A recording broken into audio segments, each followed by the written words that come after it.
तो आज की कहानी है उत्तरायण। माँ बुआ हर बार ऐसे सस्ते वाले कपड़े क्यों लेकर चली आती है, और मुझे तो लगता है यह भी वह खरीदती नहीं होंगी। उन्हें भी कहीं इधर उधर से मिलते होंगे सीनू और मीनू के लिए। यह लोग तो पहनेंगे नहीं, तो चलो भतीजे भतीजी तो उनके बच्चों के बराबर के हैं, उन्हें ही देकर सस्ते में निपटा दो। एहसान का एहसान हो जाएगा और अपने रुपए भी बच जाएंगे।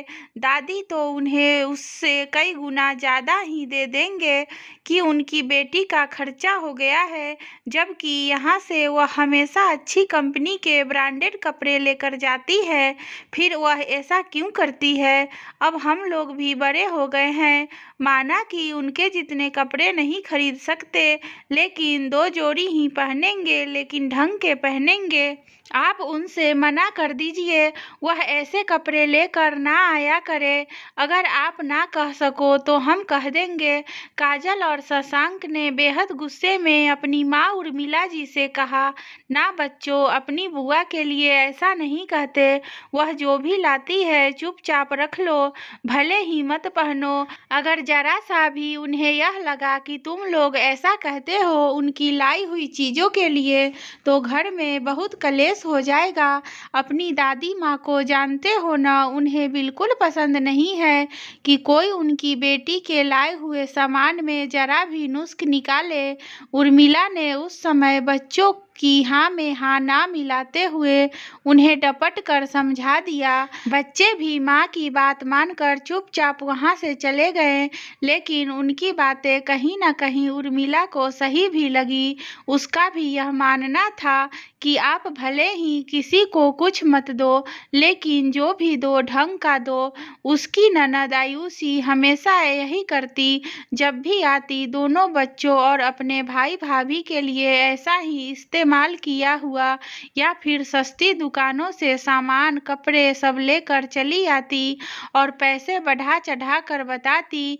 यहाँ उनकी माताजी बेटी के बातें सुनकर बेटे बहू का जीना दुश्वार कर देती। उनका कहना रहता, जब बेटी इतना लेकर आई है तो उससे ज़्यादा देना बनता है। वो खुद भी अलग से उसे काफ़ी कुछ देती और बहू बेटे से अलग से दिलवाती, लेकिन बेटी को यह कभी नहीं कहती कि जो भी सामान लाओ अच्छा लाओ। सबका समय एक सा नहीं रहता। आज हमारे पास इतना नहीं है कि अपने बच्चों को बहुत महंगे ब्रांडेड कपड़े पहना पाए, लेकिन कभी किसी को गिरी निगाह से मत देखो और इस तरह से अपनी उतरन और लिए दिए कपड़े मत पकड़ाओ, बल्कि मत दो, कोई तुमसे शिकायत नहीं करेगा। इधर उर्मिला बिना मन में संतोष रखते हुए अपने बच्चों को अच्छी शिक्षा दे रही थी, जिसकी वजह से पहले उसकी बेटी बीएड करके टीचर बन गई, फिर बेटा भी बीटेक करके इंजीनियर बन गया। अब उनके दिन बदलने की शुरुआत थी। इस बार जब आयुषी आई तो फिर से वही पुराने कपड़े नए पैकिंग में ले आई। इस बार उर्मिला ने कहा, जी अब कभी मेरे बच्चों के लिए उतरन मत लाइएगा। मैं पहले भी ऐसे कपड़े नहीं पहनाती थी, भले ही मेरे बच्चे 2 जोड़ी कपड़े पहने, लेकिन पहनाती हमेशा अच्छा ही थी। अब तो मेरे दोनों बच्चे अच्छा कमाने लगे हैं। हम लोगों के पास जब ज़्यादा नहीं था तब भी हमेशा आपको अच्छा ही दिया। अब तो आप दुकान पर चलकर अच्छे से अच्छा जो आपका पसंद हो ले लीजिए। हमारा दिल आपकी तरह इतना छोटा नहीं है।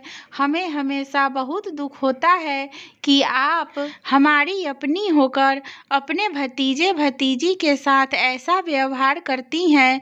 बच्चों के मन मस्तिष्क पर आपके इस दुर्व्यवहार का बहुत गलत प्रभाव पड़ा है।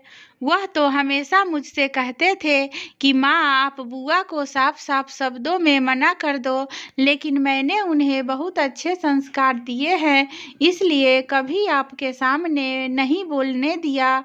उर्मिला की बातें सुनकर आयुषी को अपने किए पर बड़ी ही शर्मिंदगी महसूस हुई और वह चुपचाप वहाँ से चली गई।